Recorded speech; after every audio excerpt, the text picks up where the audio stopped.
Bienvenue dans les entretiens exclusifs de l'agence de presse sénégalaise, la vitrine du Sénégal. Et ce soir, nous avons l'honneur et le plaisir de recevoir M. Mamadou Biteye, c'est le secrétaire exécutif de la Fondation africaine pour le renforcement des capacités, l'ACBF. Bonsoir à vous, M. Biteye. Bonsoir et merci de m'accueillir sur votre plateau. Je vous en prie. Merci à vous. En mai 2022, vous avez été nommé donc secrétaire exécutif de la Fondation africaine pour le renforcement des capacités. Aujourd'hui, cette même structure, en collaboration avec ses partenaires, notamment le ministère des Finances et du Budget et d'autres partenaires stratégiques, vous avez organisé cette conférence internationale sur la fiscalité de l'économie numérique dans les pays africains. Dites-nous un peu quels sont les enjeux d'une telle rencontre, mais d'emblée, pourquoi en terre sénégalaise? Bon, d'abord, il faut dire que nous sommes dans la 3e année de la mise en œuvre de notre plan stratégique 2023-2027. Lorsque nous développions cette stratégie quinquennale, parce que l'ACBF travaille sur la base de stratégie quinquennale, la consultation que nous avons menée avec nos 40 États membres et d'autres partenaires ont identifié des besoins pressants par rapport aux problématiques de développement de nos États membres, de l'Afrique en général. Et parmi les 4 axes stratégiques figurait la gouvernance économique et sociale, qui comprenait 2 choses ou 3.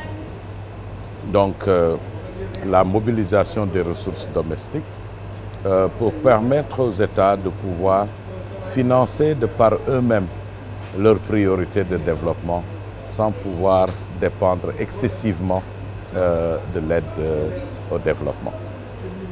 Mais deuxième chose, c'était une meilleure gestion, une gestion plus transparente des finances publiques qui, elle-même, est gage de succès pour la mobilisation des ressources domestiques. Et troisièmement, donc, l'accompagnement sur la formulation des politiques de développement basées sur les évidences. Donc, la question de la fiscalité, de manière générale, est au cœur de notre stratégie. Mais au moment où nous parlons, et surtout depuis la pandémie Covid, nous avons observé un accroissement très rapide de la digitalisation de l'économie. Et la digitalisation de l'économie aussi favorise la globalisation de l'économie mondiale. En un an, en 2021, nous avons observé que 3 ans de digitalisation se sont passés en une seule année. Et il n'y a pas de retour sur ça. Ça va crescendo. Aussi, des études ont montré que 70% des richesses mondiales qui seront créées dans les 10 prochaines années le seront sur les plateformes digitales. Donc il était important pour que l'Afrique puisse ne pas être laissée pour compte sur cette trajectoire. Donc pour nous, en tant qu'institution, avec le mandat de renforcer les capacités pour le développement, il était important qu'on prépare nos États à saisir cette opportunité. Et aujourd'hui, comment comprendre la fiscalité de l'économie numérique? Est-ce qu'il y a de nouvelles opportunités de croissance économique et d'innovation avec le numérique, notamment pour nos États? Absolument, parce que vous savez, la digitalisation ou la numérisation croissante des processus, quels que soient les secteurs, sont porteurs de nouveaux modèles, business models, de modèles d'entreprise. Des services qu'on ne connaissait pas avant sont en train d'apparaître. Et c'est des services qui sont créateurs de très grande valeur ajoutée, c'est des services à haute valeur ajoutée. Mais d'ailleurs, à travers le monde, il y a encore des difficultés à cerner tous les contours et les mécanismes par lesquels ces nouveaux business models en fait créent la valeur ajoutée. Et quand on ne comprend pas cela, c'est un peu difficile d'élaborer les politiques et les règlements qui permettent de pouvoir fiscaliser ces business models-là. Et c'est donc pour cela que cette conférence est très importante. Ce n'est pas une conférence classique, mais c'est une conférence qui fonctionne surtout aussi sous forme de renforcement de capacité, d'ateliers de renforcement de capacité, pour permettre à nos États de pouvoir cerner en tout cas davantage les contours de l'économie numérique et de pouvoir adapter leur politique fiscale, leur réglementation fiscale à cette nouvelle donne. Cela dit en passant, aujourd'hui, il n'y a que moins de 20% des États africains qui ont pu réformer leur politique et leur réglementation fiscale par rapport à cette nouvelle économie. Peut-on avoir un aperçu sur le public cible, le profil des personnalités qui participent à cette conférence? Alors, pour cette conférence, nous avons d'abord les administrations fiscales, mais c'est aussi les chercheurs, les think tanks, parce que la recherche et l'innovation sont extrêmement importantes. Nous avons également des organisations de la société civile, mais aussi d'autres secteurs des administrations publiques qui ne sont pas seulement les administrations fiscales. Donc c'est un public multivarié, avec des experts également, africains, mais aussi des experts venant de pays qui ont connu un très grand succès dans la fiscalité de l'économie numérique, tels que l'Inde, l'Estonie, la Finlande également participent à cette conférence. Pour revenir un peu, ou plutôt pour coller à la thématique qui a été choisie, fiscalité et économie numérique, quels seront, selon vous, donc, les mécanismes qui vont entrer en jeu au niveau des États africains pour saisir un peu avec ces nouvelles taxations, des niches de taxation plutôt?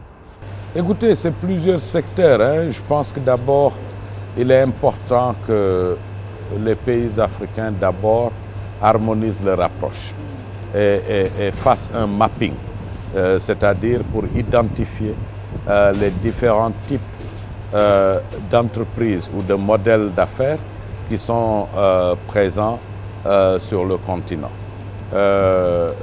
Ou je dirais plutôt dont les services sont offerts sur le continent. Parce que la particularité de l'économie numérique, c'est que vous n'avez pas besoin, une entreprise n'a pas besoin d'avoir une présence physique dans un marché quelconque, un pays, pour pouvoir y offrir ses services. Donc, il est important de comprendre ces mécanismes-là, parce que si on ne comprend pas ces modèles d'affaires, il sera difficile de faire les choses.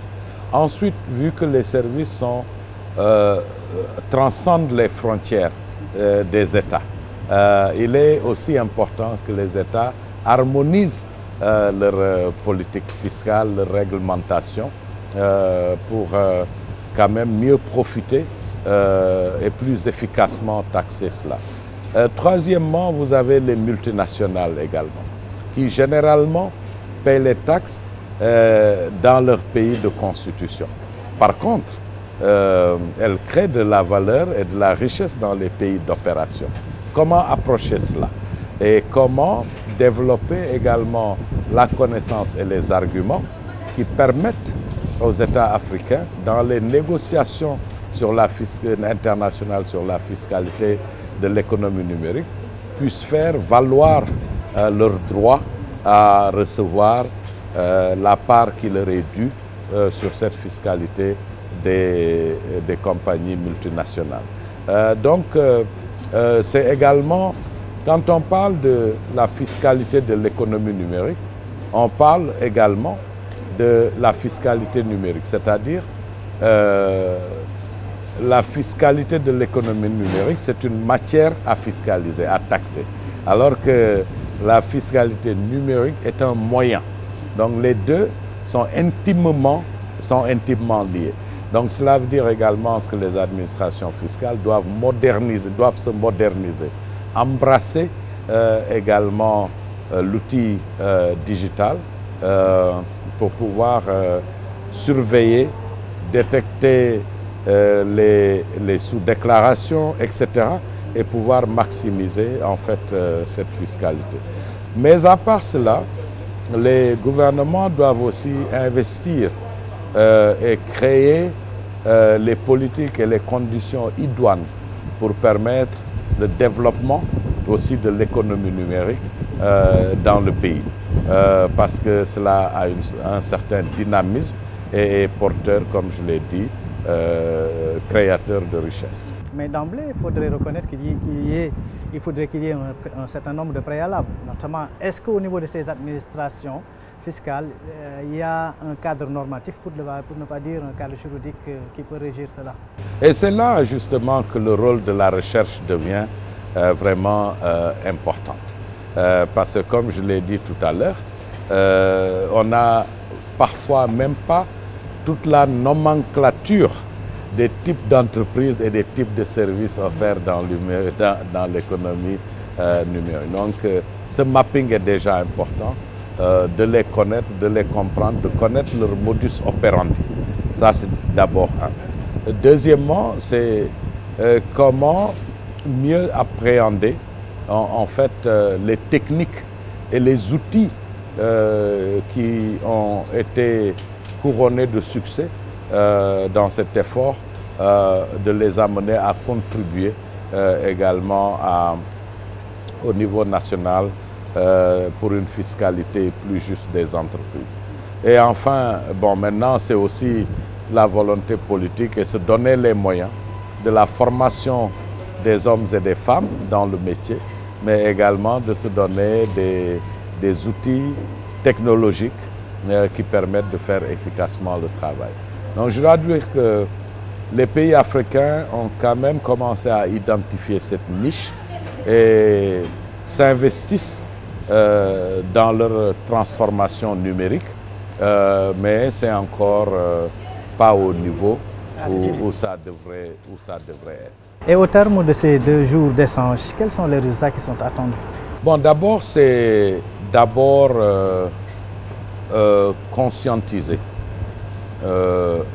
ces administrations fiscales, les exposer aux pratiques à travers le monde, leur permettre d'échanger d'expériences, surtout sur les cas qui ont fait succès, pour leur permettre de s'inspirer les uns les autres. Et cet échange d'expérience va permettre aux différentes administrations fiscales de pouvoir corriger ce qu'ils font, de pouvoir améliorer ce qu'ils font et de pouvoir même dans certains cas accélérer leur marche vers la numérisation de leurs procédures. Ça c'est la première chose. La seconde chose, comme je l'ai dit, par rapport à la fiscalité des compagnies multinationales et autres types de réglementation au niveau mondial, il est important quand même que les pays africains puissent harmoniser leur position, leur politique fiscale, bien sûr en tenant compte des spécificités locales, mais avoir quand même une position commune qui leur permette de négocier dans ces forats internationaux d'une seule voix et de pouvoir revendiquer les droits qui leur sont. Et à ce propos, quel est le rôle de l'ACBF dans cette dynamique? Bon, l'ACBF, il faut le dire, c'est une institution qui a été créée par les États africains pour d'une part renforcer ou développer les capacités humaines de leur personnel, mais également les capacités institutionnelles des organisations. Donc, c'est dans notre rôle, justement, de créer les conditions pour que ce renforcement de capacité se fasse. D'ailleurs, à l'occasion de cette conférence, nous avons annoncé un nouveau programme de formation pour bâtir l'excellence dans la fiscalité en Afrique. Donc c'est apporter les programmes de formation et créer les plateformes comme celle-ci où les administrations peuvent venir pour apprendre les uns des autres. Mais aussi au-delà de la plateforme et des événements ponctuels, c'est de les connecter, de connecter les administrations du Nord, de ceux du Sud, de l'Est, de ceux de l'Ouest, mais également les administrations anglophones, francophones, avec différentes traditions, pour pouvoir continuer au-delà des forats comme celle-ci, de pouvoir se renforcer mutuellement, de comparer leurs notes et d'apprendre, de continuer à apprendre les uns des autres. On a écouté qu'il y a, ou plutôt à l'occasion, il sera également mis à profit par l'ACBF pour dévoiler sa nouvelle identité? Oui, tout à fait, parce que l'ACBF a été créée en 1991. Ça fait presque 35 ans qu'elle existe. Et notre mission reste la même.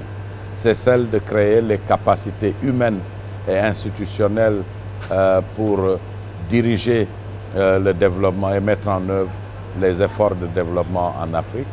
Mais cette mission, en fait, peut être interprétée à chaque époque.